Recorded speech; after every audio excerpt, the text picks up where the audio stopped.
G20 के सम्मेलन को सुरक्षित और शांत माहौल में आयोजित करने के लिए पूरे श्रीनगर में सुरक्षा व्यवस्था कड़ी कर दी गई है। इसी कड़ी में डल झील में मार्कोस दस्ते ने भी अपना मोर्चा संभाल लिया है और एनएसजी के कमांडो और सेना के पैरा कमांडो अगले 2 दिन में चिन्हित जगहों पर अपनी जिम्मेदारी संभालेंगे। इस बीच डल के किनारे और उसके साथ सटी सड़क पर सीआरपीएफ के जवान अपने खोजी कुत्तों और बारूदी सुरंगों और बाकी विस्फोटकों का पता लगाने में समर्थ अत्याधुनिक उपकरण के साथ गश्त में जुटे हैं। इसके अलावा ड्रोन हमले की आशंका से निपटने के लिए ड्रोन रोधी प्रणाली भी स्थापित की जा रही है। आपको बता दें कि G20 का 3 दिवसीय सम्मेलन 22 से 24 मई तक श्रीनगर में डल झील के किनारे स्थित शेरे कश्मीर इंटरनेशनल कन्वेंशन सेंटर में होगा।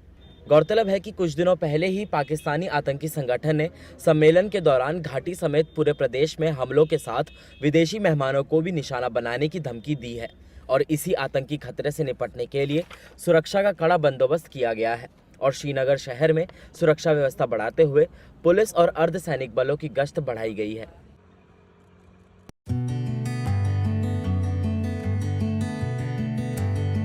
नमस्कार, मैं अंशिका गुप्ता। आजकल एक नाम जो खूब चर्चा में है, प्रवीण सूद। कर्नाटक के डीजीपी प्रवीण सूद सीबीआई के नए चीफ बनने जा रहे हैं। मौजूदा सीबीआई चीफ सुबोध कुमार जायसवाल 25 मई को रिटायर होंगे। 13 मई को प्रधानमंत्री Narendra Modi, chief justice DY Chandrachud और लोकसभा नेता प्रतिपक्ष अधीर रंजन चौधरी की एक उच्च स्तरीय बैठक हुई, जिसमें प्रवीण सूद के नाम पर सहमति बनी। हिमाचल प्रदेश के कांगड़ा के रहने वाले प्रवीण सूद 1986 बैच के कर्नाटक कैडर के आईपीएस ऑफिसर हैं। साल 2020 में उन्हें कर्नाटक का डीजीपी बनाया गया था। वैसे प्रवीण सूद को कांग्रेस नेता ज्यादा खास पसंद नहीं करते हैं। दरअसल 2 महीने पहले ही कर्नाटक कांग्रेस के अध्यक्ष डीके शिव कुमार ने प्रवीण सूद को नालायक तक कह दिया था। वो उन पर भाजपा के इशारे पर काम करने का आरोप लगा चुके हैं। हालांकि सीबीआई और राजनीतिक विवादों का नाता बहुत ही पुराना रहा है। सीबीआई प्रमुख की नियुक्ति भारत के प्रधानमंत्री की अध्यक्षता वाली कैबिनेट की नियुक्ति समिति द्वारा की जाती है। एसीसी में प्रधानमंत्री, सुप्रीम कोर्ट की चीफ जस्टिस और लोकसभा में विपक्ष के नेता या सबसे बड़ी विपक्षी पार्टी के नेता शामिल होते हैं। नियुक्ति की प्रक्रिया गृह मंत्रालय द्वारा पात्र अधिकारियों से आवेदन आमंत्रित करने के साथ शुरू होती है। सीबीआई प्रमुख के पद के लिए पात्र होने के लिए एक अधिकारी के पास भारतीय पुलिस सेवा या बाकी अखिल भारतीय सेवाओं में न्यूनतम 30 वर्ष की सेवा होनी ही चाहिए।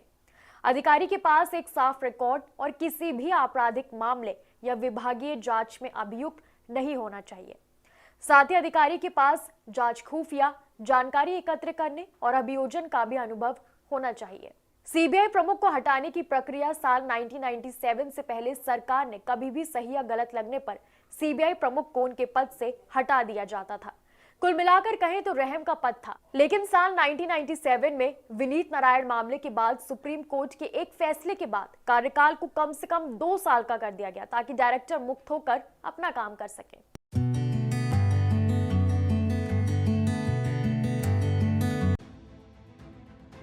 प्रधानमंत्री नरेंद्र मोदी ने नई दिल्ली की प्रगति मैदान में इंटरनेशनल म्यूजियम एक्सपो 2023 का उद्घाटन किया। इस मौके पर पीएम मोदी ने इंटरनेशनल म्यूजियम एक्सपो की अहमियत पर रोशनी डाली। उन्होंने कहा कि जब हम किसी म्यूजियम में जाते हैं तो ऐसा महसूस होता है कि बीते हुए कल से उस दौर से हमारा परिचय हो रहा है। म्यूजियम में हमें एक ओर जहां अतीत से प्रेरणाएं मिलती हैं तो दूसरी ओर भविष्य के प्रति अपने कर्तव्यों का बोध भी होता है। इंटरनेशनल म्यूजियम एक्सपो में भी इतिहास के अलग अलग अध्याय आधुनिक तकनीक से जुड़कर जीवंत हो रहे हैं। जब हम किसी म्यूजियम में जाते हैं तो ऐसा महसूस होता है जैसे बीते हुए कल से उस दौर से हमारा परिचय हो रहा है, हमारा साक्षात्कार हो रहा है। म्यूजियम में जो दिखता है वो तथ्यों के आधार पर होता है। भारत का नुकसान। मोदी ने कहा कि दुर्भाग्य से आजादी के बाद अपनी धरोहरों को संरक्षित करने के जो प्रयास होने चाहिए थे वो हो नहीं पाए।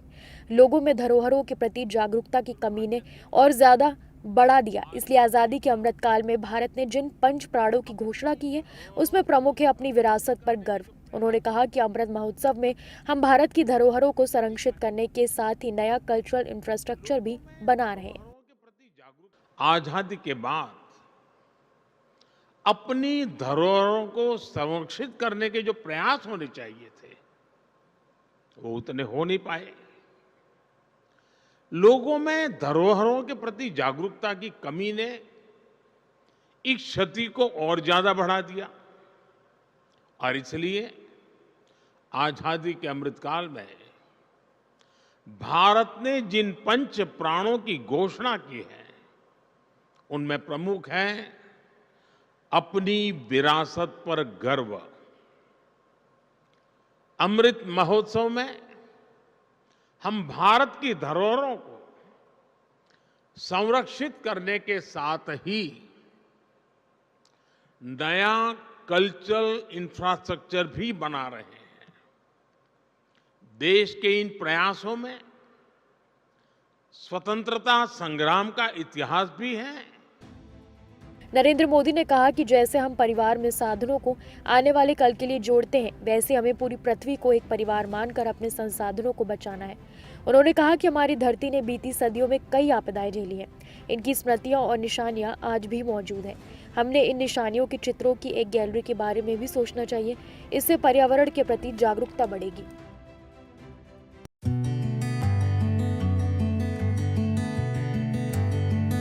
नमस्कार, मैं हूं संजीव शर्मा। तो आज आपको बता दें कि मार्केट्स में करेक्शन का जो दौर है वो जारी है। मार्केट्स लगातार गिर रहे हैं। 3-4 दिन हो गए हैं कि ऊपर के लेवल्स पे आके अब बड़ा रेजिस्टेंस हो गया है और प्रॉफिट बुकिंग लोग कर रहे हैं, माल बेच रहे हैं, अपना शेयरों को बेच रहे हैं, तो मार्केट नीचे आता जा रहा है। तो उसी की श्रृंखला में, सीरीज़ में आज भी 128 पॉइंट्स जो है मार्केट नीचे आया है, क्योंकि ऊपर के लेवल्स पे काफ़ी सेलिंग आ रही है। तो आज देखिए रियल एस्टेट स्टॉक्स जो हैं बिल्कुल क्रैक कर गए हैं। देखिए इंडेक्स आपके सामने है, 2% से ज़्यादा डाउन है। ये सबसे बड़ा लूजर आज का है स्टॉक मार्केट में। और देखिए सारे स्टॉक्स डाउन है। गोदरेज प्रॉपर्टी 5% से ज़्यादा डाउन है, ब्रिगेड 3% से ज़्यादा डाउन है, शोभा 3% से ज़्यादा डाउन है। तो रियल एस्टेट स्टॉक्स में काफ़ी जो बिकवाली है वो देखने को मिली है। तो आज का जो स्टार स्टॉक हम आपके लिए लाए हैं वो है रेस्टोरेंट ब्रांड्स एशिया लिमिटेड। ये देखिए स्टॉक है 13% से ज़्यादा ऊपर, 14%। और ये स्टॉक आप जानते हैं कि बर्गर किंग जो है उसका जो फ्रेंचाइज है, उसके रेस्टोरेंट्स हैं जो आप आउटलेट्स देखते हैं उनको ऑपरेट करते हैं ये। और ये स्टॉक 14% से ज़्यादा बढ़ा हुआ है, क्योंकि इसके जो एक बड़े शेयर होल्डर हैं वो अपना स्टेक बेचने वाले हैं। तो ये कवायद लगाई जा रही है कि दूसरी जो रेस्टोरेंट कंपनीज़ हैं शायद उस स्टेक को खरीदेंगी। तो इस स्टॉक में एक्शन है। और 14% से ज़्यादा रेस्टोरेंट ब्रांड्स एशिया जो ऑपरेटर हैं बर्गर किंग फ्रेंचाइज के, ये 14% ऊपर है। तो इनका अभी थोड़े दिन पहले, कुछ टाइम पहले IPO भी आया था। तो अब ये शेयर होल्डर एग्जिट करने की बात कर रहे हैं। अब बर्गर किंग हमने आपको बताया ये रेस्टोरेंट स्पेस का। तो आज जो है होटल्स और रेस्टोरेंट स्पेस जो है उसमें बहुत एक्टिविटी चल रहा है। तो EIH लिमिटेड जो ओबरॉय ग्रुप है उसका स्टॉक देखिए 7% से ज़्यादा। तो इसमें काफ़ी मजबूती आज EIH में। और आज काफ़ी होटल और रेस्टोरेंट स्टॉक्स काफ़ी चल रहे हैं, क्योंकि आपको पता है अभी छुट्टियाँ भी शुरू होने वाली हैं बच्चों की।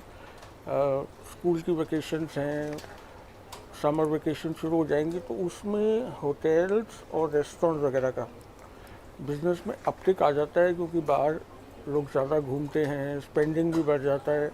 तो ये सारे स्टॉक्स जो हैं आज अप चल रहे थे। अब हम आपको बताएं कि आज जो स्टॉक्स डाउन गए हैं कुछ, तो आपके सामने JK टायर देखिए 9% से ज़्यादा down. Gujarat Narmada valley fertiliser ये भी 9% डाउन। और देखिए आपके सामने कैपिटल गुड्स कंपनी थर्मैक्स 7% से ज़्यादा डाउन। तो आज कुछ PSU स्टॉक्स भी डाउन चल रहे थे। ओवरऑल ब्रॉड बेस्ड वीकनेस है मार्केट में। काफ़ी सेक्टर्स आज रेड में ही रहे। और आज तीसरे चौथे दिन मार्केट डाउन 128 पॉइंट है।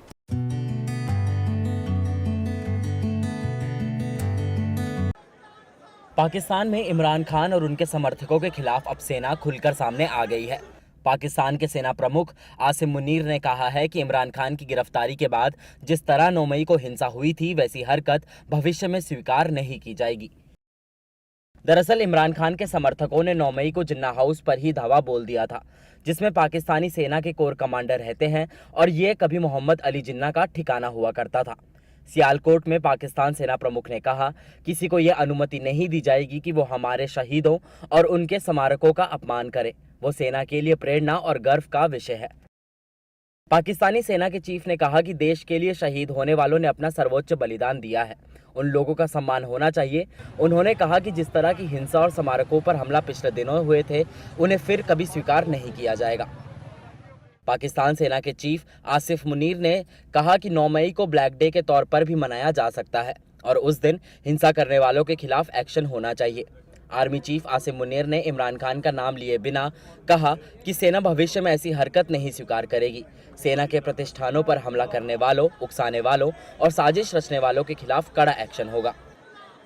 ऐसा पहली बार है जब पाकिस्तान के सेना प्रमुख ने इस तरह खुलकर इमरान खान और पीटीआई समर्थकों को लेकर बयान दिया है। अब तक आर्मी की ISPR विंग समेत अन्य संस्थानों से जुड़े लोगों के ही बयान आ रहे थे, लेकिन सेना प्रमुख पहली बार इस मामले में सामने आए हैं। इस बीच लाहौर में हलचलें तेज हैं, जहां बुधवार को पंजाब की सरकार ने कहा कि इमरान खान के घर में 40 आतंकी छिपे हैं, जिन्होंने 9 मई को जिन्ना हाउस पर हमला किया था। सरकार की ओर से कहा गया कि इमरान खान इन लोगों को 24 घंटे में सौंप दे, वरना एक्शन लिया जाएगा। फिलहाल इमरान खान के लाहौर के जमान पार स्थित के बाहर बैरिकेडिंग कर दी गई है और बड़े बड़े कंटेनर्स तैनात कर दिए गए हैं ताकि उनके समर्थक ना जुट सके। बड़े पैमाने पर फोर्स जुटाई गई है और आसपास के इलाकों में भीड़ को रोकने के लिए बैरिकेडिंग भी की गई है। फिलहाल बड़ी संख्या में पुलिस तैनात नहीं है, लेकिन सख्ती शुरू कर दी गई है। माना जा रहा है कि फिलहाल इंतजार किया जाएगा और इमरान खान को सुलह के लिए कुछ वक्त मिलेगा। खबर ये भी है कि इमरान खान को चुपचाप लंदन भाग जाने का विकल्प भी सरकार ने दिया है, लेकिन उन्होंने इससे इनकार कर दिया है और कहा है कि मैं पाकिस्तान छोड़कर कहीं नहीं जाऊंगा। Well, I can never miss an update.